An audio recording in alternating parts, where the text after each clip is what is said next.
Hey, Denise. Happy birthday. Hey, Vicky B. Clueless 24 1995 is here. Hey, y'all. Those are my friends. Hey, y'all, let me know if you can hear me okay. I just like to be double sure. Y'all know I'm afraid of this technology. So I'll take these little earbuds out in a second. They're bright. Yeah, my lips are very bright pink. Okay, y'all can hear me because Denise thanked me for her birthday. Shout out. Hey, Mick. It's my sister. Sandy Cap is here. My BFF. My best friend is in the building. Rashawn Ali, the craft beer connoisseur, is here. Chris, I'm going to let you in about 2 minutes. I'm going to do a little housekeeping. Get a few more people in the room. Then I'll bring you back in. Nope, I promise. Hey, Earth Gotti. How you doing? Good to see you here. Hi. Oh, my hair looks great. Thank you. I've been doing very little to it. I think my hair likes me to do nothing to it. It likes the short, supernatural look. Hey, Kimbo Biro from Chattanooga. Thanks for being here. Bougie Beer Girls in the house. Thank you for joining. My sister says, hey. We get soulful sounds tonight, I see. Yeah, well, that's just me and Rashawn greeting. You know, we have a special greeting. Hey, Night Bailey. Thanks for being here. Thank you so much for being here tonight. We got 10 people in the room. So we'll let Chris in about 2 minutes. First of all, before we get started, I believe in starting on time. Hey, Tamika. Or I should say Grant, a.k.a. 1908. Just told your whole name. Hey, girl. I'm glad you made it. I just want to thank everybody for being a part of this first season. Tonight is the final episode. I'm so excited. 6 was just enough for me. People do this every week for countless weeks. I don't know how they do it, but 6 was just the perfect number for me. And we had some fantastic guests on, beginning with Rashawn Ali, multimedia personality and my best friend, followed by BJ the Dreamer, who is a motivational speaker, author, life coach, who just is going to start a life coach virtual business free. So make sure you go to his Instagram. After that, we had Jonathan Pasquale, who is fantastic, the owner of Taproom Coffee in Kirkwood. After that, we talked with Imari Havard, who's my brother-in-law, but also a real estate investor, a career that he has just kind of adopted and came right on time for him because of the pandemic. Last week, we talked with Amy Mykoski, who is the owner of the co-owner of Round Trip Brewing with her husband. They are opening hopefully in December. And tonight we have one of my close friends in the craft beer community, the craft beer connoisseur, Chris Hughes. I met Chris Hughes, I don't know, maybe I'm bad with years, but when I launched my book, so whenever that was, I think that might have been 4 years ago, 3 or 4 years ago, if not longer. And we have been fast friends ever since. We connected over beer, and she's just a great person, fun, cool human being, and has a lot to say about a lot of things. So we're going to bring her in 2 seconds. Before we do that, do something for me. There's a little airplane like right there on your screen. Click that. That helps to alert your friends that you are going live with us, and we'll bring more people to the conversation. So on the finale of Beer, Biz, and BS Season 1, we are bringing in Chris Hughes, the craft beer connoisseur, and have a fantastic conversation. Hey, Josie. Thanks, Charisma. That means a lot. CY Atkins says that my skin looks amazing. Hey, Chris. Hey, What's up, friend? I knew my lighting wasn't gonna be that good. The light and shine a little bit more on me. What's going on? My best friend put me on. You know, she's a multimedia personality, and she got me on this bright. She has 2 ring lights that she uses at the same damn time. Let me turn this light on behind me. Get a little light. Do something. Right. Ain't no bulb in my light. Chris is going to get her lighting together in 1 second. Y'all comment what you're drinking in below in the comment box. I just want to know what folks are drinking. We have some beer that we are sharing. And normally what I've been doing with my guests is drinking the same beer, but Pontoon gave us different beers. So I'll have one beer, and then Chris is going to be tasting a whole different kind of beer. And it worked out perfectly because they gave me a stout as well as a pumpkin kind of spice beer, and it's not my jam. There you go. You put There we go. the light should be behind your phone. That's what I'm trying to do, but I'm at my desk, so But you're at your desk. Yes, it works. It works. But now I can only see a little bit of your face. Okay, perfection. That's good. That's a nice little backdrop you got going there too. Okay, that's good. good. I thought you would be able to see this. Look, I got on my pen. I wanted to tell you it's on backwards. It's upside down. Oh, my bad. Wait. There we go. It's all right. We forgive you. Yeah. There we go. You can see that. Okay. You can see that. Yeah. Yeah. Well, thank you for being here again. Gracias. I appreciate it. Can you hear me pretty Denise quick? is drinking. I can. You're freezing up a little bit every now and then, but I can hear you just fine. My friend Denise is drinking homebrew from a friend, Blissful Hound, a chocolate stout. That sounds make a difference. Amazing. Say what now? We're talking to each other. What did you say? I just turned my Wi-Fi off because I don't know if that'll make a difference. I don't know. Let's see. Well, they say they can hear you very clearly. So let's just roll with it. Let's see what happens. You got your beer ready? I am ready. I just poured it up. I poured it up a couple minutes before because I wanted to make sure it was a little warmer. Exactly. But, I took mine out of the fridge. I haven't poured it, but I'm about to. So you have, what beer do you have now from Pontoon? So we starting with this one that we got, right? So I got this great pumpkin. Yeah. So I don't have that one. You have something different from me. So I want you to tell us different from you about that one. Oh, excuse me, I got to sneeze. The Great Pumpkin Spice. This one is a pumpkin imperial brown ale. Pumpkin cinnamon, pumpkin spice, vanilla, lactose. Let's see where the ABV is. 8% ABV. So they didn't come to play on the Great Pumpkin Spice. Pontoon don't be playing with y'all. They don't be playing with those ABVs. And as you guys can see from the label, it's a spinoff of I almost said Charlie Murphy. Lord, what's his name? Charlie Brown. The Great Pumpkin, Charlie Brown. It's the Great Pumpkin, Charlie Brown. I know Charlie Murphy. That would be a very interesting Christmas special or Thanksgiving. I love Pontoon, and I like the labeling that they do. They always, step out the box with stuff, keep it really unique. I like the agree. The Charlie Brown. It's the holidays, and I don't believe I've ever had a brown ale from them. I don't believe I've ever had a pumpkin ale or like a this type of seasonal beer from them. Mm-hmm. Usually I either have sours, IPAs, or stouts. So I'm interested to see how it goes. Okay. And then I have Down with the Thickness, also by Pontoon. So this is their, I had to type this. It's a milk stout, and it's brewed with hazelnut, cocoa nibs, vanilla, and lactose. And I think this is a little higher, 9.5%. It's a smaller can, though. Smaller can. Pontoon, I really like just the variety that they bring. Their list, if you go to their brewery, they got something for everybody, I think. They really do. They keep they rotate a lot of stuff. I remember when they kind of first opened up, and I came out here to Atlanta, and I remember talking to them back in the days when it used to only be otters on the can. So I remember just sitting down with them.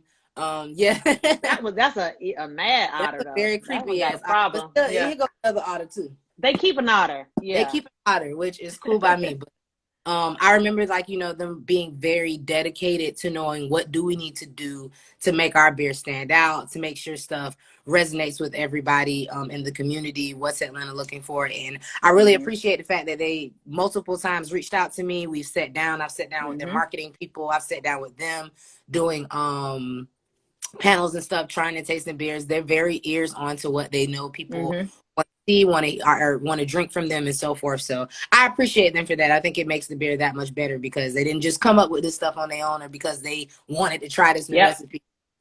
Intentional, with what they do. So I think so too. Bougie Beer Girl said this is one of the best stouts she's had. This is the Down with the Thickness. Down with the Thickness, yeah. And Vicky, you would love this. You would love both of these, Vicky. I'll try to get you some. They're local to Georgia. So cheers, toast. Cheers. I see folks are drinking in the comments. Let's just have a few sips, if we will. This one smells pretty malty. Yeah. Are you getting? So it's a brown ale. Brown for ales. Brown ales are a little on the malty side. Yeah. Oh, this is good. And you like a spice. You like a pumpkin I spice. love I'm not down with I them. love spice beers. I I love know. pumpkin beers. Mind you, people are probably like, you're crazy. I do not drink coffee. I do not drink Starbucks. I can count the times I've probably been to Starbucks in the last couple of years. But the only time I go to Starbucks is during this time of year so I can get my pumpkin spice latte. That's the only thing I drink from them. You one of them. I cannot believe that. Yes, I cannot believe that. So I don't mind. The thing about pumpkin spice, like I love nutmeg and I like coriander, but I'm not a big fan of cinnamon too much. And clove normally is in there. Allspice normally You don't gives like me. clove stuff. I hate clove. I hate it. Look at I your hate sister. it. She's like, ew. Why don't y'all like cloves? What did cloves do to y'all? Such an aggressive spice. That's why I knew to give that beer to you, especially when you said you really like a spice. I was like, oh, this is perfect for you. Y'all Perfect mamas for you. burning clothes and stuff over the stove. No. I love clove. I love cinnamon. I'm not crazy coconut's not a spice, but I'm not crazy about coconut. But I like more spice beers. And now that I think about it, even with my IPAs, I like more maybe herb, piney, or maybe more of a herb type IPA. So maybe that's just me in general because I like to cook a lot too. You do. So yeah, you and I do try like to cook a lot with everything I do. So maybe it's just a natural. Like I like a lot of spice stuff. I like herb stuff in general. Yeah. So yeah, that's your palate. That's your palate. What's up, Depot Eastside? That's my homeboy from high school checking in. So what would you pair that beer with? Because spice beers can be weird. What would you pair that with? But mind you, it's the holidays. It's cheat week time. This is the perfect time to pair Absolutely. a style of beers with something that you like dessert wise. So I would go for a nice pumpkin pie, some type of. I'm not even a dessert person, but I'm just thinking right now. This would taste. So I would literally take a chunk of something pumpkin cakey or something and dip it in here. Like it's really. I would recommend that. Pairing this with some type of dessert, maybe a pie, maybe a cake, something. What do you call those? Dang, I'm so bad with like desserts. Like there's certain stuff like I really don't eat. I eat candy, but I don't like cake stuff or like cookie stuff. I eat all desserts. You eat all that? Anything sweet. Yeah. Anything sweet. I remember when I had birthdays, I didn't even eat cakes growing up for my birthday. But I'll eat a whole bunch of candy. Don't get me wrong. Those weirdos. All that stuff. I eat candy. I would go for like crumble dessert or something with this, but something maybe on the pumpkin side, something maybe a little bit more cinnamon in there.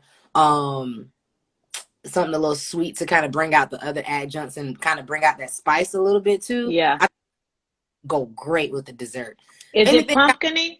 Sandy Cat wants to know if it's pumpkin. It is spicy. Yeah, they didn't overdo this. So my problem is sometimes when I come across, and this might be why you probably don't care for those either. Sometimes people overdo pumpkin ales, spiced beers, and it's like it's too much. Either it's too much spice, it's crazy with the carbonation. The carbonation is like you out like fresh Sprite or something in your throat, or it's just not balanced the way you would want to. Probably I agree. Spice. I think they nailed this one perfectly. Okay, it's still a brown ale. It's still giving me malty in there. The pumpkin is, I won't say subtle, but it's not overpowering. Pumpkin is hard to bring out. People just rely on the spices to give you the reminiscence of a pumpkin pie. That's what I'm thinking. But pumpkin is very vegetal. It's also vegetal, and that's can be an off flavor sometimes. It's not something you always want in your beer, that vegetal quality. So it can be tough. Someone suggested coffee cake or rum cake with that. Yeah, I was about to say coffee cake. That coffee cake was what I was thinking about. The crumble on top. Perfect. Would be so good. That would be so good. It's starting to warm up, so I'm starting to get a little bit more of the spice and flavors. It's spicy up front, and then kind of in the middle is where you get the pumpkin. Neat. So on mine, this was a milk stout. So you're gonna get right off the bat, off the nose, it just smells like coffee, like chocolate coffee, and actually tastes like it too. It tastes like a flat nitro coffee, an iced coffee to me. It's super sweet. I'm super interested if you think it's thick enough. Down with the thickness. For it to be called down with the thickness, I would be expecting a different consistency. It feels syrupy as opposed to velvety. I would think like maybe adding some oats to the mash would The bring it thick, to a so thicker yeah, level instead of syrupy. It reminds me of syrupy instead of thick, right. And which that was one of the first beers I tried with them a long time ago on their panel when they invited me out. And I mm-hmm. remember like going back and forth with somebody about how thick it was. And I was like, hold up now, we're going down with the I thickness. mean, with a name like that, You got to be thicker than peanut butter on the tongue. and a snicker. Yes, it's got to be thicker than a Snicker. That's the only thing I wanted to know because I thought it was a great beer, Yeah, but I didn't it's think that yummy. it was as thick as I would have preferred. Super yummy. I would do this. So I would go opposite with this because it's so sweet. I'd probably do it with like, I think it'd be really good with barbecue, like a mole spicy thing, or even with like cheese. You could do this really easily with like a very pungent cheese, like a cheese course. Although cheese courses are normally the beginning of a dinner. And I would probably have this at the end. You could have it by itself too, because it probably could just stand up like a dessert, to be honest with you. It's so good. Yeah. Bougie Beer Girl says when it warms up, it tasted different. I agree. That's the thing about stouts. These should be served like at 50 degrees. So you want to take them out about a half hour, pour them up, or at least have them out of the fridge before you enjoy them, I think. Totally aligned. Totally agree. Yeah. Oh, and as far as glassware goes, a good old pint, good old stout glass, good old classic stout glass. But we're drinking out of ABB glasses tonight. But if you want to know the proper glass for a stout, it's this little basic curvy. You've seen these all over. Guinness normally is branded on them, but it's that glass. You can do a Nonic pint too, but we're doing a Belgian because also if a beer is high ABV, considered a high gravity beer, it can also go in a tulip. So cheers to glassware. Yeah. Cheers to glassware. I appreciate you educating everybody on the glassware as well. Oh, I think nerd. that is something that maybe people even have forgotten about, like the importance of it these days with your beer. Because even when you're going out in bars and stuff with COVID, you're getting plastic cups, right? Cans, and I get pretty picky about stuff. I like my beer in the glass, and if you have the appropriate glassware, always give it to me. So I agree. It really does elevate your experience. And I think that people probably take it for granted and think that we're probably geeking out a lot. But Kimbo Barrow agrees. She says glassware is so important. I think so too. So every Monday I'm doing a post about glassware on my page. So y'all be able to catch that there. Plus a little video, a little 1-minute video to go along with it. So let's talk about you. So how did you get into beer? First of all, when did you move to Atlanta? I couldn't pinpoint this. How long have you been here? I moved to Atlanta. Let's see, was it 2017 or 2018? I think it was like 2017 because I think it's my official 3rd year being here. It seems like you've been there forever though. I met you at one of my book events when I launched my book. I think it was at Second Self. It was at Second Self. It was when Zuri was still back there. Yes. And I'm telling you, the whole hood came out. I don't think anyone knew anybody at that time, really. No. I think people were looking for that as an opportunity. And then mind you, we're at Craft Women Connect now. I think everybody was looking for that event to be an opportunity to connect with other women who are in beer, because I don't think anybody had probably championed something like that or to that scale for everybody to come to one place. It'd be female-led, female brewer, tasting, so forth, just everything. Hell, we got a book by a woman who's in beer and stuff. I think that event was kind of like a tip-off for everything and to get to know each other and getting introduced. And that was only 3 years ago. So you've been in Atlanta for 3 years from Tampa. Yeah, from Hillsborough. Well, I came from County, kind of, sort of. Duval, Jacksonville. That's right. You a Duval native. Lord bless it. Y'all so crazy. I attended University of South Florida in Tampa, and then stayed there a few years after school, worked corporate, and then decided I wanted a breath of fresh air, and then came up to Atlanta. Had no idea I would literally come here and find a tribe with the beer community. So that was very crazy. Yeah. So and you once you came here, like what prompted your move? Just you said like a breath of fresh air. You wanted to change of pace, change the scenery. Change the scenery, breath of fresh air. I always said I wanted to live in Atlanta and move to Atlanta. And I was able to, at that point with my job, kind of pick up and say, hey, I'm coming here. Are y'all going with me? So fortunately, they were able to allow me to work remote. And I worked remote up until the company kind of ceased business. Well, that makes it difficult to keep working. All over. I don't even think they exist no more. So, Really? oh yeah. We got bought out a while ago. It was Okay. private when I first started in school, and then we started getting big. We went public, and somebody bought us out and stuff. So it was only a matter of time. Like, I knew it was coming. Got you.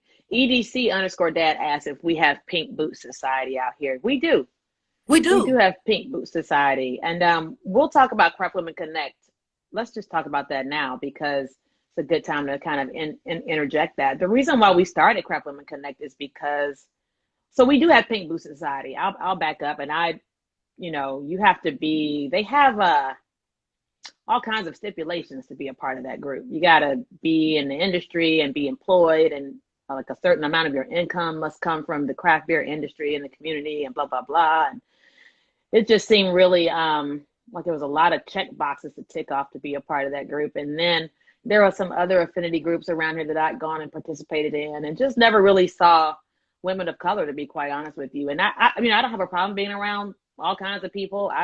That's what beer is. Beer, if you know anything about it, if you've ever been in a tap room, you know that it is not the most diverse place to be. So by virtue of just loving beer, you're okay with being around people from all different backgrounds. But we kind of saw that missing, don't you think, here in Atlanta? Definitely noticed a big whoa, why is everybody sitting in this seat and not this seat? Like, it was totally out there and very obvious that, for women of color in particular, we need a safe haven and a space to know that, our experiences are different, from a lot of other people, even if it is your girlfriend or a wife of another, somebody who's a beerhead, or your husband or boyfriend's a beerhead. That experience, as a woman of color, is not just beer related. It's, how we are sometimes seen in other places, how people may even gravitate to us in other places. So just with that knowledge in itself, being a woman of color, being somebody who is usually doing stuff that no one looks like me when I'm doing these things, I realized very quickly, oh, there's a ton of groups out here who are supporting women in beer. Don't get me wrong, Pink Boot Society, other groups, but nobody's like me. I'm a beerhead. But what about those women who are interested in learning about beer? What about those women who want to be able, who probably feel a bit more secure drinking beer with women who look like them? So because of whatever the reason may be, whether it's a matter of security or I don't know these people or anything, there needs to be a space that all women in general know, especially even women of color, to know, hey, if you want to drink a beer with somebody, if you want to do a beer share, if you want to get some tips or some knowledge on where to, start with your process for being Cicerone certified, if you want to know where can I go for events in the city, who's doing what, if you even have those questions like, what's a stout? And you don't want to ask nobody. Exactly. That's what Craft Women Connect is for. And I think that all of us have had our own experiences in this community. And that's why it's so excellent the way it is, because we can all come in and say, oh, I've been this person before that, I didn't have anybody to reach out to me, or I've been that person where everybody reached out to me. So, we were all able to take our experiences and say, how can we make sure that any woman around our city or anybody that we come in touch with, if you're a woman and you're in craft beer, you know that you have a group of people that you can come to. And when we say all women, we mean all women. Absolutely. You identify as a woman, you are a part of Craft Women You're Connect. welcome. So you are welcome. I love, this space that we've created in a safe space a lot for all women. And I really appreciate it. I love it.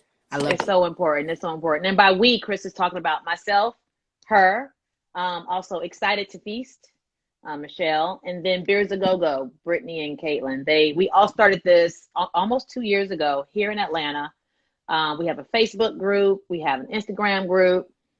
Please be sure to check us out on both and be a part of it. And Bougie Beer Girl said, don't forget to talk about the fact that we also learn how to homebrew together. So we're learning all aspects of beer.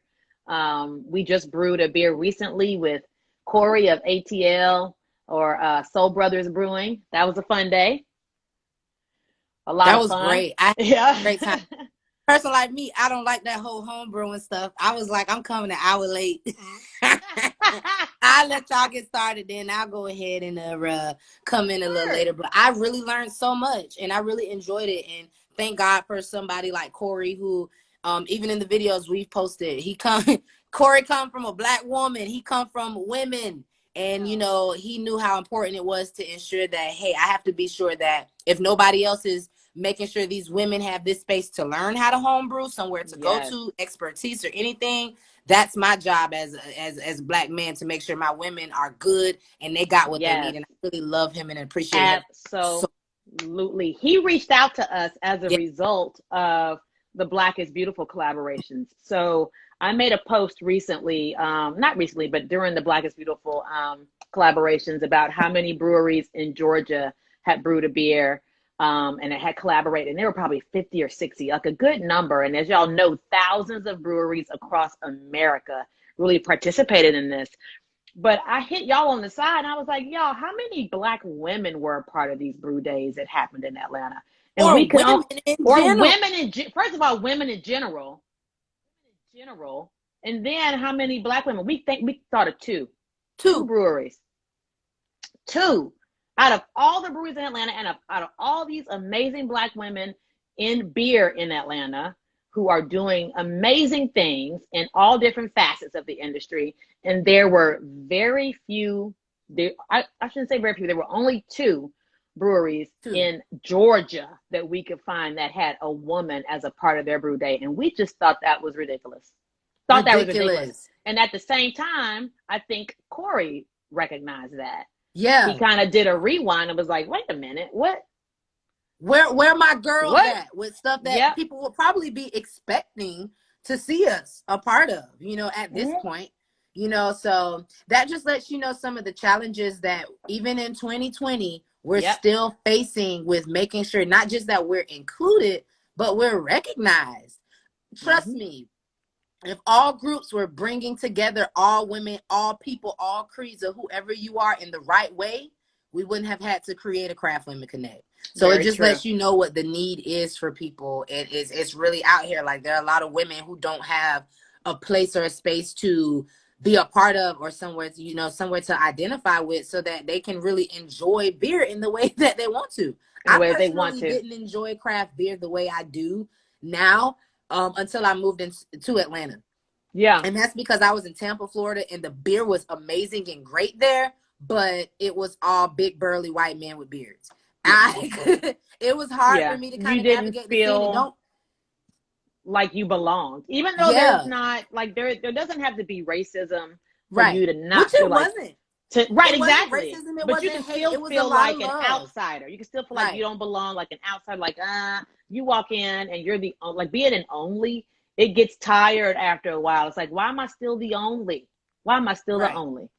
You know, if I want to be the only, I'm gonna go walk into Louis Vuitton and Gucci, or go to Eddie Bauer or something, Joseph crazy. A. Banks or some shit, right? Something like, I don't want to be the only. Not by choice. Like, you don't want to choose to go someplace to enjoy yourself and still be an only. So I'm so glad that I don't even remember what was the impetus for us starting the group. Like, I don't know how we all came together, but I'm so glad that we did. And it'll be 2 years going on in January. And we got some amazing things happening to celebrate that. We're going to tell you about all that stuff at another time, because we can't release all those things yet, but we are excited about it, So that was 2 years ago. Let's fast forward to 7 months ago, or March of this year. What were you doing before COVID, before the pandemic? Before the pandemic happened, life seems like forever ago. But it seems like forever ago, but like things were starting to kind of kick off for me a bit this year. I decided, it's so funny how God works things out with timing, and when you speak things into the atmosphere, how they really come. I always tell people, be careful when you speak things out there into the atmosphere. They literally live out there in the air waiting for you to come to achieve that and to receive that. So you have to be very particular with things you speak, you say, you seize it. So back in September of last year, when I did my Berry Bougie event, I had already planned before, like, I would love to be in this place where I can actually invest in myself a bit more. I've always worked since I was 15, 16 years old. Out of college, I had to work immediately out of college. I worked as corporate gig, working for Walmart.com for 5-6+ years. I have given all of my time and dedicated stuff to everybody else, and I didn't want to reach the age of 30 and then, you know, be feeling like, oh, I probably should have took this time to invest in myself. Just because honestly, I used to see a lot of my friends and peers who were trust fund babies and got to take a year off from school or do all of these other things. Must be nice. Must be nice. But one thing I did tell myself is I deserve to be able to really fully explore who I am, what it is that I want to do, my purpose and so forth, because knowing who I am as an individual, I'd be miserable if I was 40, 50 years old and then just starting to get into those things that I wanted to do. And I knew I should have been doing that before. So that's the kind of space that I've been in since September, October of last year. And then this year I started trying to step into a little bit more film stuff, a little bit more entertainment and things like that. And then unfortunately COVID happened. And then we've kind of all been in the house. And I was doing rideshare driver or as being a rideshare driver to kind of supplement with things that I needed with rent, bills and so forth. That was pretty lucrative. I was able to live off of that. However, once COVID hit, you talking about I was making almost $1,000 a week. And then it dropped down to like $300 a week. And then, it was really bad. Like, it got really bad for a while. And then also, too, at the same time, I want to be able to be safe. And I don't want to get sick or nothing or put myself in harm's way. So a lot of stuff changed. But I'm very thankful that last year and prior to even this year coming up, I had already started putting myself in a place of, you know, just really, I guess, cleaning up my mental in a sense, making sure that, you know, mental health, everything just fully and holistically, like, you know, I'm doing whatever I can to be at peace and to, you know, have the best energy I have in my life. So I started doing a lot of walking, a lot of writing, I don't meditate like that, but just a lot of time to myself out in nature and stuff. I'm so glad I started that because who would have known 2020 would have hit us the way it did? And I wouldn't have known that. Would have known. And I'm glad I can be a resource for my friends who I see out here who are really struggling and feeling depressed and sad about things because this is my sophomore year of the struggle. So I started to struggle last year. So y'all struggling, I'll help you out with the struggle. It's not that bad, I promise. That's how I kind of approach it. It's like, you know, it's okay. There is light at the end of the tunnel, and you have to make sure you are feeding your mind, feeding your soul, feeding your spirit with things that are needed, whether that's a good podcast, whether that's positive music, whether that's reading, you know, stuff or doing devotions, things just to keep yourself on track mentally, because it's so easy to slip off into some stuff and be depressed or be sad or really look at all of these life circumstances and really, you know, wallow in the mire. So that's where I've kind of been in these last couple months. Yeah, and you have you started cooking a lot, like you were saying earlier. So I follow you on another Instagram. Yes, at my Girl with the Fade. That's my other personal account, which I mean, I don't care if people know about my Girl with the Fade account. Go, please feel free to follow at your own. Look, I can't help you. Listen, it's at your own. What's the word? I can't think of the word, but at your own risk is the word. At your own risk. Follow at your own risk, please. So but I love it. And then I also love that, you know, I don't have to question if my friends are into beer or not. I have a whole page dedicated to beer. You want to enjoy beer, you can go over there. But then I also have another page that's dedicated to one of my other personalities and me being, you know, a comedian, an entertainer, and being someone who is blessed to make people smile and laugh. I laugh a lot. As Beer Girl says, at your some hard stuff. Own discretion. And Sandy kept all these comments. At your own risk. Okay, so let's talk about this real quickly because on that side, people know that you're funny. And just in real life, just in knowing you, you are so entertaining and it's so natural. It's not even like you're trying. It's just who you are. But so have you always been like a natural comedian? How did you get into it? Because I would call you a comedian, pretty much. I've always been a natural comedian. Yeah. I've always been a natural comedian. I was the kid at the house. My big auntie walk in, I start shaking. It's an earthquake. That was me. I've always been a natural comedian, but I think that was my family. Oh, you were bad. Yeah. Yeah, you were also bad. Have you ever done like stand up? Do you perform? Have you ever performed before live? Yeah, I have done stand up. And actually when I kind of like, I feel like when I moved to Tampa, when I moved from Tampa to Atlanta, I kind of dropped a lot of stuff that I was doing entertainment wise. Back in Tampa, I was doing a part of an open mic, hosting, being a part of that. Then that kind of gave me the platform to do a little bit more improv, but kind of bring my own style of what I like to the comedy. That's when I started writing a lot of funny songs.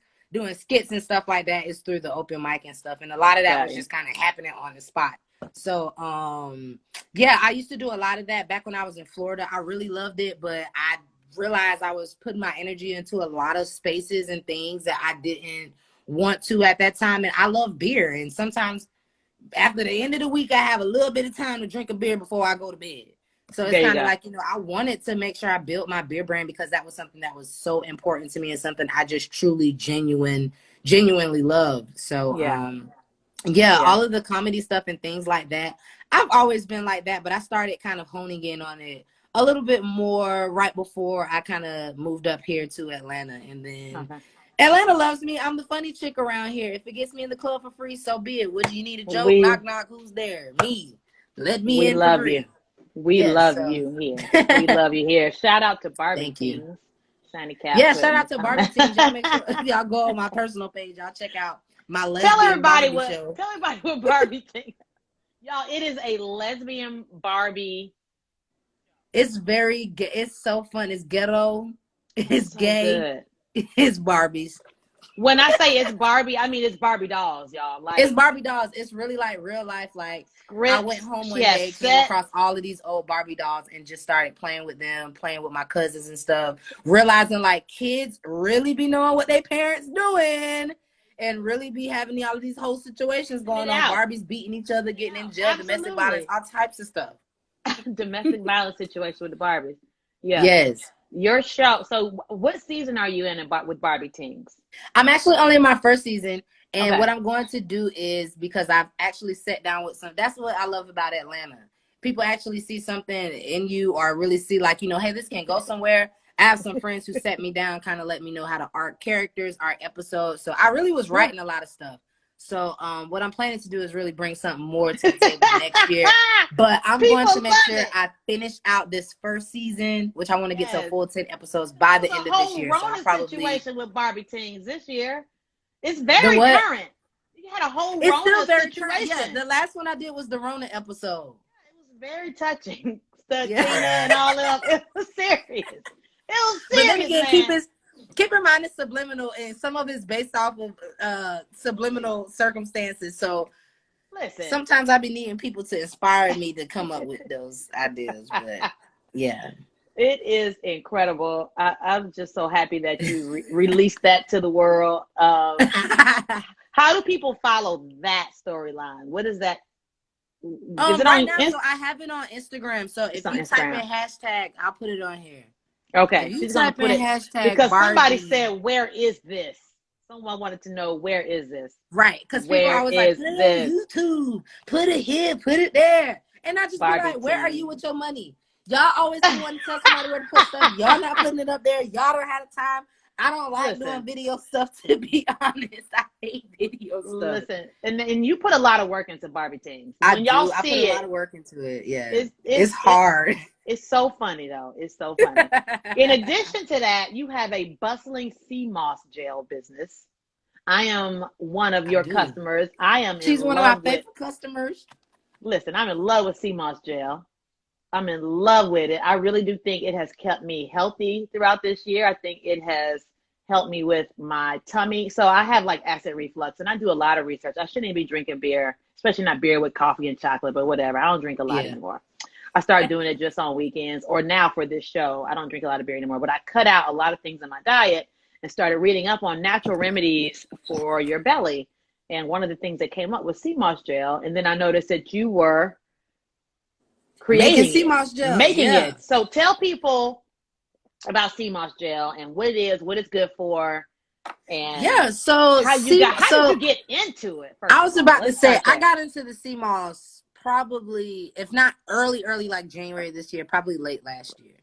I honestly don't even remember at this point where it kind of came up for me, but I remember when I first got it and I used to use it, I did not know what I was doing with it. I was making like detox water and literally taking it out of the sandy pouch stuff and just throwing it in the detox water. The water tasted nasty as hell. Tastes like salty, the ocean. Tastes like the ocean, and I'm like, we just gonna acquire the taste. I'm from Florida. I know ocean water. Like, Iodine it was poisoning. so nasty. It was so bad, and I didn't know what I was doing. So I was like, okay, if I'm gonna be using this stuff, let me figure out what I'm doing with it. So I started really looking into it, and I've known about different types of mosses and sea moss and stuff just from my family. I come from a family of farmers. My grandmother then would talk about using earth moss or using different mosses and stuff for stuff when they were growing up or stuff when they were younger for remedies, boiling it and using it in soups and teas and stuff to help fight or combat certain stuff, just like we do honey. So, you know, like, there are definitely, if it grows from the earth, it's probably good for you in some type of way. That's and right. I started getting into that earlier this year, using it for myself. I had a bad, it could have, who knows what it was. It could have been sunburn. It could have been eczema. Who knows? But it was a bad rash in my head. My hair was kind of falling out. It was getting so dry to the point that I was embarrassed to go get a haircut. So I was like, something has to give. So I started taking my sea moss gel. I used to use it on my skin, and then I started mixing it with aloe, fresh aloe leaves, cutting the aloe down, chopping it down and stuff, and then kind of putting it in there. And then I noticed a big difference with the moisture it retained in my hair. I noticed a big difference, like just the texture of my hair. And I don't have those kind of issues, honestly, anymore. And if I feel like it gets too dry, then I'll kind of put the aloe mixture stuff on my head. And so it was stuff that I was trying, but I'm like, well, let me get this to my homegirl and see what she thinking. And then she called me the next day like, oh, girl, what that was you gave me. So, yeah, it's been, you know, just a blessing to be able to bring something to the table for, you know, people in my life and in my community that's healthy and, you know, something good for you. So my mom them use it. I do an elderberry one that kind of helps with the immune boosting, juicing Deacon. It's ginger and called key Deacon. limes. It's called Deacon Yeah. elderberry. Yes. And my thing is too, like, you know, I drink a lot of beer, but when I'm not drinking beer, I'm usually only drinking water. I try to, like, you know, stay away from processed stuff and just keep things in my body that are good for me. Because once you find that one thing your body like my body like greens and okra. I can eat sprouts. I can eat any type of green by itself. I really don't need anything with it. My body loves greens. Yeah. So Yeah, my it's body been really fun. It's been really cool. Crave salads. But so I've been on the sea moss gel, I guess maybe a few months now. And I get the elderberry one, and I also get one that you make that has key lime and ginger that I really love. Love the flavor. One. Yes, the detox one. And the other one is for immunity. And I mix them into my ginger. I do like a ginger boil every morning. I make like boiled ginger water. Mix that in with some lime and a little bit of honey. It is so delicious. I love it. And you feel like you notice a difference? Because I feel like with even with just lime, I notice like when I do ginger shots and lime shots throughout the day, I feel energized. I feel good. I'm not feeling tight, stiff, anything. Like I feel like I'm good to go throughout another day. I agree. And keep you regular. It keeps you regular, absolutely. And it's also alkaline. It's alkaline, so it's really good for if you have belly issues like I do. An alkaline diet is better for your tummy and all those things. And you use alkaline water in your sea moss gel too. I use pH alkaline water when I do make it. And I use all natural raw ingredients, and anything that I give to anybody else is stuff that I've always used for myself. It was just a matter of, I feel like this makes a big difference for me, for my skin, for pH balance, for things like that. Like, you know, I'm saying, you know, hey, try this out in a couple samples, and people are like, oh, sell it to me. I'll buy some. Or because folks just want to support too, man. I mean, you put your time and energy into it, and a little education goes into it. So folks want to support. How did you come up with the names of your sea moss gel? I meant to tell y'all that it's Kojic, Christina's Organic Gels in Christ. They were inspired by the Lord. I was sleeping one day. I'd be having these little spells. I just be falling out, and the Lord come to me, and He came to me and He said, "Make this gel." So I I don't even remember when I came up with the first gel I came up with was Maddie Sea Moss gel, because Maddie Sea Moss. Dr. Maddie Moss Clark. If y'all don't know who that is, the famous Clark sisters' mother, Clark Dr. sister Maddie mama. Moss. The mama. Yeah, she look, if anybody can name something, it's Dr. Maddie Moss. So I had my first one, which was Maddie Sea Moss gel, which is just the regular one. Then I did a Dr. Maddie Sea Moss gel. Oh my God. And then I did a Aloe Be Thy Name, which is a very popular one. It's a aloe coconut mixture. Then I have my Kim Clark Clear, which is it's a soother. Yes, it's for the skin. It's a turmeric based one with coconut oil. Oh, you gave me that. You gave me that. Yeah. That one tell you how to, and ask you how to use it.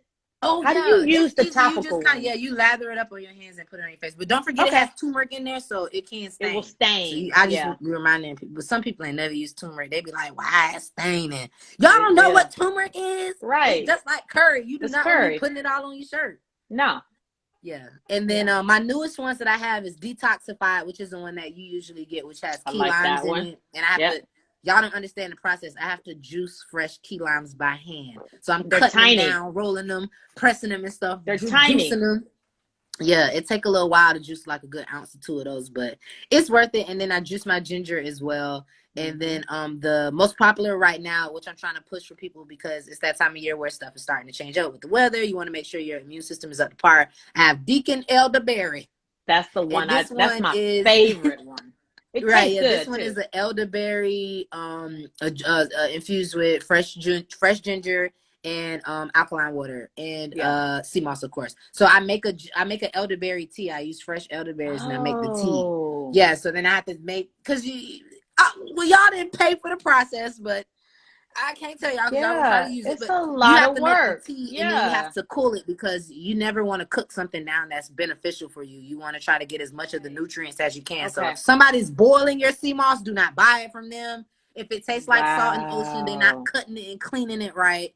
If y'all have questions, even if you prepare Wow. your own and you would like to know, you can ask me. But yeah, so with the sea moss and the elderberry one, I have to make a tea first and I have to cool the Interesting. tea and then I have to, put it all together. It never tastes like the ocean. It just tastes like It don't. elderberries. Nope. It I'm tastes glad. really Yeah, the good. elderberry one is not bad. Yeah, usually my Hmm. mom was like, I had the ginger the other day. It was I mean, strong. I it's was a like, well, there was a little lot of bit. ginger in that one. It's ginger, and it's a little bit of an ocean taste, but not Yeah. like the salinity that you get from like you said, some of the ones you Right. can Yeah. tell It's when it's not handled yeah. properly. Yeah, Yeah. yeah. Well, I But yeah, that's appreciate been that. How something. can Yeah, I've been people doing. I buy love that it. from you? How can folks get that from you? You guys can message me for that. I don't have a website for it and stuff because they will tax you if you sell it. Hallelujah. So we are operating under Donald Trump's presidency up until tomorrow, where we are not doing anything taxable. Everything I've been doing while Donald Trump is president has been under the radar because it will not be taxed. With It that being shall said, not if be you would like taxed. a full menu, I make them fresh daily. I make them fresh to order. I usually ship out on Mondays and Tuesdays so they can make it out within the week. They last for a good month in the fridge. Everything's all natural, all organic. I put my heart and soul into it. Hell, I listen to gospel music while I make it. So with that being said, if you have any questions, DM me. I'll send you the full menu of prices. I'm taking orders. I actually have a slew of orders that came in this weekend because people are starting to get sick because the weather's changing and stuff, and they all want, I need the little deacon elder, Yeah, yeah, whatever. yeah. Probably send the order.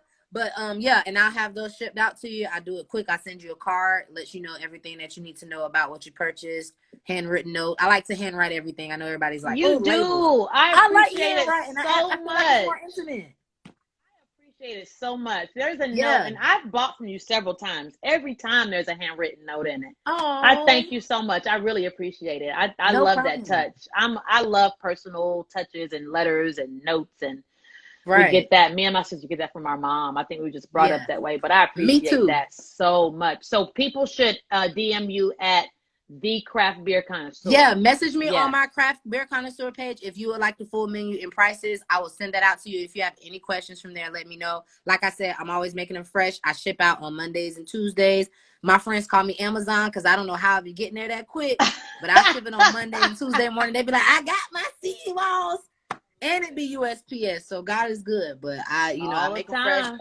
I ship them out. I have some people who need emergency orders, so I, do what I can in the quick time that I can. But I really love it. It's been great, and it keeps money in my pocket right now while I'm being a influencer, entrepreneur, freelancer. Absolutely. Absolutely. That influencer. So the influencer, let's talk about that real quick. We got 10 more minutes. The You got 10 influencer minutes. thing, this is the craft beer side of you. So you came to Atlanta a few years ago, boom, on the scene in the beer community, made your mark, or is still making your mark. You do so many things.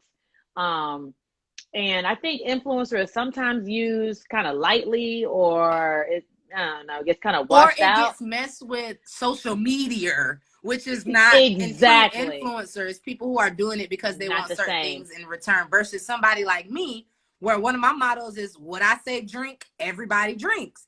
People If I absolutely say do. don't drink it, breweries know, oh, what can we do differently? It's going to be a problem. Absolutely. Yes. People know you get beer mail. Beer mail, y'all, for those of y'all who don't know, is when breweries send you boxes of beer.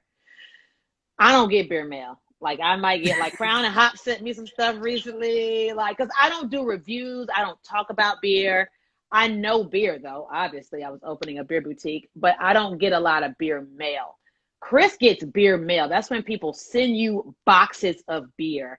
Either people who follow you on Instagram and love you and just want to send you stuff from where they're from because it's not distributed here, or actual breweries send you stuff because they know that if it's a good beer, you're going to talk about it and folks will buy it. Right. Yeah. Yeah. How did you establish that? So how did you go about establishing that niche for you in craft beer? I don't even know, but I will tell you this. When I started drinking beer, I could not acquire a taste for beer. I didn't even drink sodas growing up in high school because I was an athlete. And one of my coaches, who was my best friend's dad, he had a zero toleration policy for any of his athletes drinking soda or juices. So I grew up just really mostly drinking water. You had to get used to putting stuff in water to taste good or some alternative for water that's good. We couldn't even just drink Gatorade. Gatorade is for game days when you sweating. You can't just be drinking Gatorade because you want to. Like, so the carbonation and stuff used to be a lot for me. When I was in college, I didn't drink beer then, but I always felt some type of way because, like, I'm the one person not drinking beer. And it's not because I don't want to, but some of the beers is just not palatable for me because of the carbonation on them. So once I got past that, somebody put a craft beer in my hand, Unibrew La Fin du Monde, and I was like, damn, beer tastes like this? Oh, you started there? You started at La Fin du Monde? Yes. I don't remember who it was, but it was one of my college friends, like probably right out of college, and he gave it to me. And I was like, man, this is what beer tastes like. And he was telling me. So I remember taking a photo or keeping a bottle and going to my local beer store and saying, y'all have this? And then literally buying all of their different ones to try them out. Yeah. I came back like Maya Angelou was in the library with every book reading one by one. At this, I knew nothing about beer. I taught myself everything. I went and picked every single beer off the shelf one by one. Every week I would pick a 6-pack. When it run out, I get another one. I was drinking them out of Crown Royal glasses, posting it with my beer in my Crown Royal glass. Beer 18 years old, been in the can for 30 years. Tastes like butt, but I'm like, I'm trying. Cheers. So that's how I kind of started. And then it got to a point where people knew I know about my craft beer. And then my guy friends were like, oh, I took this girl out and she won't call me back because I ordered her Bud Light and she rolled her eyes at me. So now they need me to teach them about different styles of beer. And that's what kind of put me in the place of using just something that's just a hobby for me and just something that I blog about, turning it into truly an influencer style and saying like, you know, okay, well, let me do something with this because obviously Black people ain't drinking beer like that. I've been doing this for 5-6 years. Black people weren't drinking beer like that when I started. Like not craft. Not like that.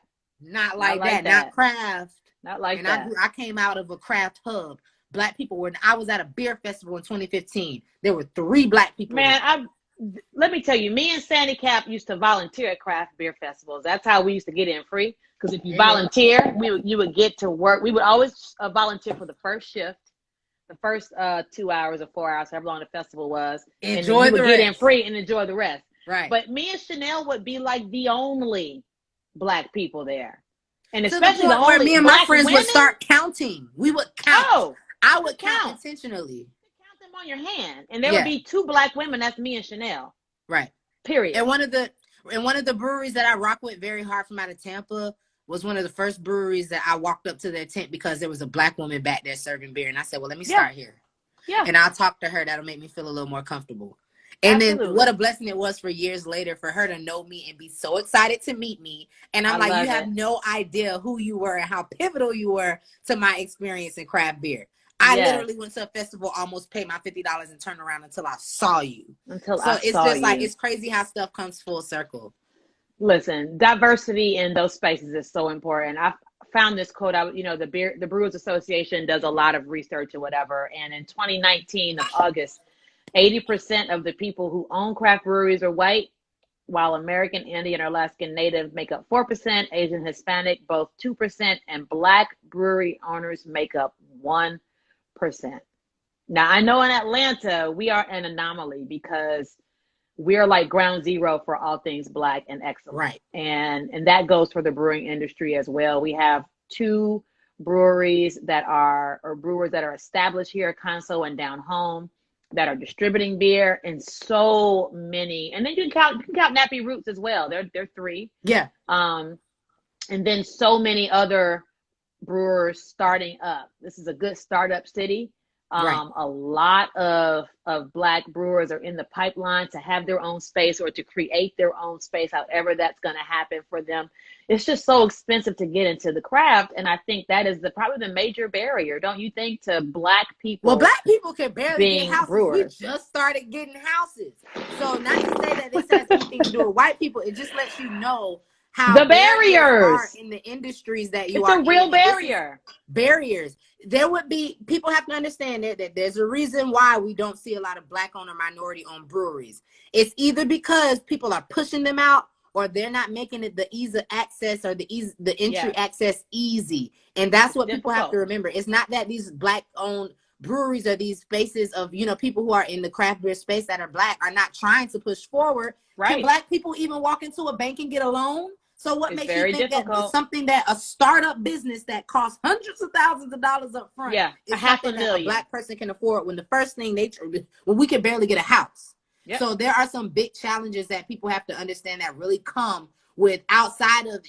It ain't politics. It ain't really all of this and that. This is just the lay of the land with our nation and how people, you know, our minorities in this country literally have disadvantages. This is one of those spaces where we see the disadvantage. You got people with great beer, people who qualify for this stuff, and because guess what? They don't come from privilege. They don't come from money. There's a book on things that white people do before they die. One of the things in there is like opening up a brewery is like a normal white people thing. That's something that white people will do before they die. Like, and I think about it, most of the people who open up breweries, especially white guys, it's their like a bucket buddies. list. It's a bucket like list a bucket thing. list. Like, me and my college buddies, we gonna start a brewery. It's gotta happen. It's something that they always do. Isn't that crazy? It's crazy. That's crazy. It's crazy. That lets you know how much, you know, I and I say this because I know we're coming up close. I can appreciate one thing, and this is something I've been a part of in the craft beer industry, but things are changing. And I want to remind people that when things are changing, just like when you get in healthier, you're going to get worse before you get healthy. So you have to remember that a lot of things that are going on, people may clash with or feel like, oh, this is too much, or this is racist, or they're doing this and that. This is because change is coming in and things are changing. It's not going to look pretty during the process, but I promise you the outcome will be worth it. People are opening up their minds, opening up their ears. They want to be included. They don't want to seem like they're limited or exclusive to any specific person. And we all have to make sure that we're being educators and, you know, being, you know, doing what we can in the process to make sure that if somebody asks for help, it's not, well, then why you already know Black beautiful? Help people out there asking. They want to know. People want to know. They want to know. I was at so I used to homebrew with my best friend's brother a long time ago. He's a really good home brewer. And we talked about starting a brewery at one point. And, you know, initially, at the very early stages, decided not to because of that initial investment and how much work it costs. And he was a new husband and going to be a new dad, or was a new dad. It was going to be a lot. And so there's so many other barriers, like you're saying, and in addition to financial, but just like time and having the support system in place. I was at Elsewhere Brewing just recently. I was like, dang, this place is beautiful. I was with Stephanie. She loves craft. Go. It's so nice. Let's on Monday is industry night, so we should go. They have deals for industry good, people. I'm industry. We are, and Sarah, the co-owner, invited me out, so let's go. But yeah, and I was there. I was like, man, I want to open a brewery one day, and I go back and forth toying with the idea. And I don't know, like I think it's something that I would consider later in my life, but I think for me, the craft beer retail route and the sort of event and community space is where I want to be first. But I could see it happening one day, but I already know the amount of capital and investment and time it's going to take with it to do that. But it's a lot of work to be done in this industry. I know that you are doing a lot of stuff on your end. I appreciate you. We appreciate the community appreciates you for being a Oh, part thanks. of craft beer in Atlanta. I'm so happy that we connected, and I definitely consider you one of my close friends in this industry. Like, I really appreciate just just having you, seriously. And like before I found Craft Women Connect, I didn't have a beer tribe. Like it was me and Chanel. That was my beer tribe. And then my volunteers, my sister, Mickey, Autumn, Michelle, Corey, Yes, Rashawn, and Bree, who were my volunteers at my events. That was my beer tribe. And I know I that was was it. forcing beer down their throats. They were there to help me, but they weren't really into beer like me. But then So you met me, then I and then met you met you and then this one lady Michelle. floating around the event with her glasses on. Her Yes. name was Michelle. She drank Yes. everything too. Yes. And then Brittany and Caitlin and Yes. Bougie Beer Girl and it's so many people. So we, I think, are making the craft beer scene richer in Atlanta. It's better for us. It's better for having us. And man, this conversation went so fast. I can't believe it's already 7 o'clock. So Yeah. we're gonna wrap it up. But I just wanted to, before I do, thank you again for being my finale guest. Probably the best guest I could have had for the last Aw. episode of my first season of this show. It's been so much fun to do, but 6 episodes was just enough for me. Yeah, I'm just enough. I tired. know. It's a I lot of know. work. Yeah, it was just enough. Perfect 6 pack. So with Right. that, we're going to end it. I'm going to remind everybody that if you want to share this episode or future episodes, I have a YouTube channel now. It's Atlanta Beer Boutique on YouTube, but these are also going to be on my Instagram. What's it called? IGTV. Yeah, IGTVs. that's where they be at. They're there. And tell people how to connect with you one more time, Chris, before we go. How do people Yeah. stay connected with the Craft Beer Connoisseur? Yeah, so make sure, I mean, you guys have me on here and you have my information on Jen page, The Craft Beer Connoisseur at THEE Craft Beer Connoisseur. Google how to spell it. I'm on Facebook. I'm usually on Instagram, but I do have a Facebook page as well. Craft Women Connect. I'm a part of that group as well. So if you're reaching out, if you reach out there, if you happen to, and you know, if I don't see the message will come from me from other ladies. If you guys are interested in my personal life, Girl with the Fade, GURLWITDAFADE. That's where you can find all of my comedy bits, my jokes and stuff and all of that and so forth. And my Barbie Teens Lesbian Barbie show. If y'all want to watch that. And yeah, that's about it. I think I'm pretty easy to find. And Jen, I love you so much. I appreciate you so much. Oh, thank you. You turned into someone who I literally kind of scoped out as a mentor of mine and said, oh my gosh, I remember telling my mom, I got to get up under this lady because she do this and that. And she opening up a beer boutique. And she like, oh, she opening up a what? So I'm so, thankful. I have, always everything that you've been through with your process for the Atlanta Beer Boutique. So proud of you. So happy for you. Always been with you every step of the way. Hope that I've been encouraging for you in those times where I'm like, I look up and I'm like, let me call my sister and encourage her a little bit and let her know we still here. We still got it. So there are great things to come for you. I'm so glad God placed us together because like you guys are my tribe. I love you guys to the ends of this earth, and we have made some great things happen in this city, and I can't wait to see how we're really going to really shape and mold things in this craft beer industry. It's been awesome working with you. Shout out to Black Beer Chicks. I didn't shout them out either. They're a major part of craft. Oh yeah, Black Brew Babes. Hey y'all. Hey, Black Brew Babes. I'm sorry, Allie and Shauna. Thank you so much. It's okay, girl. That 9% starting to hit. It is. I'm hot too. Speaking of which, thank you to Pontoon for our beers for tonight. Thank you, Pontoon. Yeah, and with that, I think we'll call it a night. Yeah, thank you again, Chris. Good night, everyone, and a season 2 of Beer Biz and BS coming soon. Coming soon. It's been great. 2021. I'm glad you decided to do this. It's been so fun, like doing it. Like people need this kind of stuff. So imagine just keeping it consistent. Like everybody knows I can tune in on these days. I know I'm gonna have good, valuable conversations and insight. Keep doing it. Absolutely. I will. Thank you for that vote of confidence. And thank you all for joining. I appreciate you guys. Have a great night. And bye, guys. I'll see you I see all another y'all on time. the messages. I ain't say hey, bye. I mean, hey, everybody. Hey, Rashawn. Curly hey, Craft Beer Nicole, Traveler. Hey, Girl. Hey, everybody. I see all of y'all. EDT_dad. I appreciate all of y'all for joining. Much love. Everybody. Mwah. Love you guys. Take care. All right. Peace.